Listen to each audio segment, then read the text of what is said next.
మోంతా తుఫాను కాకినాడ వైపు దూసుకుని వస్తుంది. ప్రస్తుతానికి బంగాళాఖాతంలో ఏర్పడిన అల్పపీడనం తుఫానుగా రూపాంతరం చెంది తీవ్ర తుఫానుగా మారే అవకాశం ఉందని చెప్పి ఇప్పటికే వాతావరణ శాఖ అధికారులు అయితే మాత్రం అంచనాలు వేస్తున్నారు. అయితే కాకినాడ తొండంగి మధ్యలో తీరం దాటే అవకాశం ఉందని చెప్పి ఇప్పటికే అధికారులు అయితే మాత్రం అంచనాలు వేసి దాని ప్రభావాన్ని తగ్గించేందుకైతే మాత్రం అప్రమత్తమైన పరిస్థితి అయితే మాత్రం నెలకొందని కూడా మనం చెప్పుకోవచ్చు. ప్రస్తుతానికి మనం కాకినాడ ఉప్పాడ సముద్ర తీర ప్రాంతంలో ఉన్నాము. సముద్రం అంతా కూడా అల్లకల్లోలంగా మారి తుఫాను ప్రభావం అయితే మాత్రం సముద్రంలో కనిపిస్తుందని మనం చెప్పాలి. అయితే ఈరోజు ఉదయం నుంచి కూడా కాకినాడ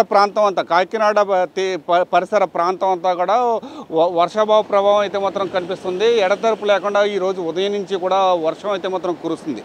ప్రస్తుతానికైతే మాత్రం ఈ తుఫాను ప్రభావం ఉమ్మడి తూర్పుగోదావరి జిల్లాలో చూసుకుంటే కనుక 2 జిల్లాలపై, ఇటు కాకినాడ జిల్లాతో పాటు అంబేద్కర్ కోనసీమ జిల్లా, ఈ 2 జిల్లాలపై కూడా తీవ్ర ప్రభావం చూపనుందని చెప్పి ఉన్న నేపథ్యంలో జిల్లా కలెక్టర్లు ఇద్దరూ కూడా అప్రమత్తమయ్యి అధికార యంత్రాంగాన్ని అంతని కూడా అప్రమత్తం చేసిన పరిస్థితి అయితే మాత్రం నెలకొందని కూడా మనం చెప్పుకోవచ్చు. ఇటు తుని మండలం దగ్గర నుంచి నెలకొని సెకినేటిపల్లి వరకు సుమారుగా 13 మండలాలపై 140 కిలోమీటర్ల మేర సముద్ర తీర ప్రాంతం అయితే ఉంది. ఈ సముద్ర తీర ప్రాంత ప్రజలందరినీ కూడా ఇప్పటికే అధికారులు అప్రమత్తం చేసిన పరిస్థితి అయితే మాత్రం ఉంది. అంటే ఈ తుఫాను ప్రభావం ఏ స్థాయిలో ఉండబోతుంది, అయితే తీరం కూడా కాకినాడ నుంచి తొండంగి మధ్యలో తీరం దాటే అవకాశం ఉన్న నేపథ్యంలో తీరం దాటే సమయంలో సుమారుగా 100 నుంచి 120 కిలోమీటర్ల వేగంతో ఈదురుగాలు కూడా వీసే అవకాశం ఉన్న పరిస్థితుల్లో అధికారులందరినీ కూడా అప్రమత్తం చేశారు. తీర ప్రాంత ప్రజలందరూ కూడా సురక్షిత ప్రాంతాలకు తరలించేందుకు ఏర్పాట్లు ఇప్పటికే సిద్ధం చేసినట్లు కూడా మనకు తెలుస్తుంది. అయితే దీనికి సంబంధించి ఇప్పటివరకు కనుక మనం చూసుకుంటే కనుక కాకినాడ పోర్టు, సీ పోర్టు కావచ్చు, లేకపోతే డీప్ వాటర్ పోర్టు కావచ్చు, ఈ 2 పోర్టులకు సంబంధించి సుమారుగా అంటే 15 ఓడలను అయితే మాత్రం సురక్షిత ప్రాంతాలకు తరలించారు. ఇప్పటికే 2వ ప్రమాద హెచ్చరికలు కూడా పోర్టుల్లో జారీ చేసిన నేపథ్యంలో ప్రతి ఒక్కరూ కూడా అప్రమత్తంగా ఉండాలని చెప్పి మత్స్యకారులు ఎవరో కూడా వేటకు వెళ్ళొద్దని ఇప్పటికే సూచనలు కూడా చేయడం జరిగింది. సముద్రంలో వేటకు వెళ్ళిన మత్స్యకారులందరినీ కూడా తీర ప్రాంతాలకు అయితే మాత్రం తీసుకొచ్చిన ప్రయత్నాలు కూడా పూర్తి స్థాయిలో అధికారులు చేశారని కూడా మనం చెప్పవచ్చు. అయితే ఇటు కాకినాడ జిల్లాలో కావచ్చు, లేకపోతే అంబేద్కర్ కోనసీమ జిల్లాలో, ఈ 2 జిల్లాలకు సంబంధించి మండల హెడ్ క్వార్టర్లో ప్రతి చోట కూడా కమాండ్ కంట్రోల్ రూమ్లు కూడా ఏర్పాటు చేసి టోల్ ఫ్రీ నెంబర్లు కూడా ఇవ్వడం జరిగింది. దీనికి సంబంధించి అంటే అధికారులందరికీ కూడా సెలవులన్నీ కూడా రద్దు చేయడం జరిగింది. అదేవిధంగా ఈ 2 జిల్లాలకు సంబంధించి స్కూల్స్ కూడా 27వ తారీఖు నుంచి 31వ తారీఖు వరకు పూర్తిగా 5 రోజుల పాటు సెలవులు కూడా ప్రకటించారు. ఎవరు కూడా బయటికి రావద్దని చెప్పి ఇటు ప్రజలందరూ కూడా ఆదేశాలు కూడా జారీ చేసిన పరిస్థితి అయితే మాత్రం ఈ 2 జిల్లాల్లో కూడా కొనసాగుతుందని కూడా మనం చెప్పుకోవచ్చు. అయితే కాకినాడ సముద్ర తీర ప్రాంతంలో సముద్రం మధ్యలో హోప్ ఐలాండ్ ఉంది.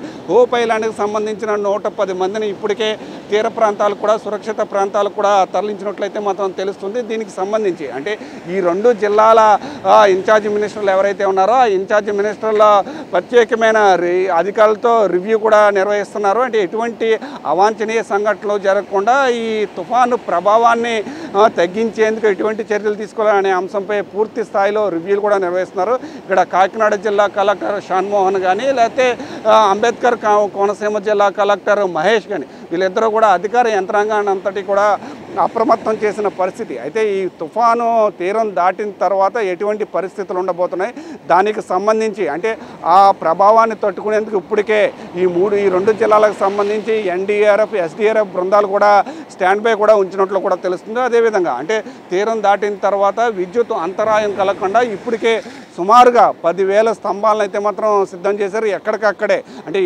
చెట్లను నరికేందుకు కానీ, లేకపోతే చెట్లు తొలగించేందుకు కానీ క్రేన్లు సహాయంతో కానీ అంటే ఎటువంటి ఇబ్బందులు లేకుండా ఈ తుఫాను ప్రభావాన్ని అయితే మాత్రం తట్టుకునేందుకు అధికార యంత్రాంగాన్ని అంతటినీ కూడా సిద్ధం చేసినట్లు కూడా తెలుస్తుంది. ప్రస్తుతానికైతే మాత్రం ఈరోజు మధ్యాహ్నానికి తుఫానుగా మారే అవకాశం ఉంది. ఆ తుఫానుగా మారి తీవ్ర తుఫానుగా రేపైతే మాత్రం అంటే తీరం దాటే సమయంలో అయితే మాత్రం తీవ్ర తుఫానుగా తీరం దాటే అవకాశం ఉందని చెప్పి అధికారులు అయితే మాత్రం ఒక అంచనా అయితే వేస్తున్నారు. ఖచ్చితంగా అంటే ఇప్పుడు ప్రస్తుతానికి మనం ఉప్పాడ సముద్ర తీర ప్రాంతంలో ఉన్నాం. ఇక్కడి నుంచి సుమారుగా 30 కిలోమీటర్లు అంటే తొండంగి తీర ప్రాంతం, ఈ 30 కిలోమీటర్ల మధ్యలోనే తీరం దాటే అవకాశం ఉంది.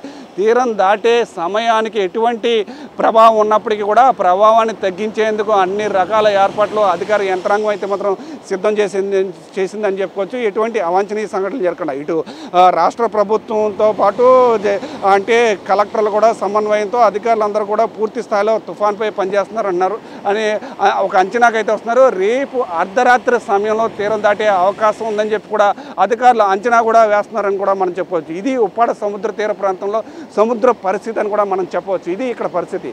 కెమెరా పర్సన్ చైతన్యతో సతీష్, 10 టీవీ, ఉప్పాడ సముద్ర తీర ప్రాంతం నుండి.